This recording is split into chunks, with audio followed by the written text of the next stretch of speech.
আমি ওমরের নামে আল্লাহর কাছে নালিশ করব। কি নালিশ করবে? যে ওমরের আমলে আমি না খেয়ে আছি, আমার সন্তান না খেয়ে আছে।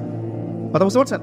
এই কথা শোনার সাথে সাথে ওমর রাদিয়াল্লাহু আনহুর মানে বুকে আল্লাহ পাকের ভয় চলে আসে, হৃদয় প্রকম্পিত হলো।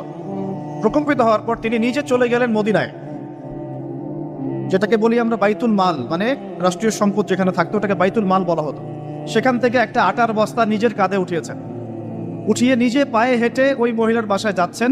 তার পাশে থাকা একজন সাহাবী, তিনি বলছেন, তার নাম আসলাম রাদিয়াল্লাহু আনহু, তিনি বলছেন যে ইয়া আমিরুল মুমিনিন, হে আমিরুল মুমিনিন, আমাকে দিন, আনা আহমেলুক, আমি এটাকে বহন করে নিয়ে যাই। আপনি চলেন, সাথে সমস্যা নেই, আমি বহন করে নিয়ে যাই অ্যাটলিস্ট।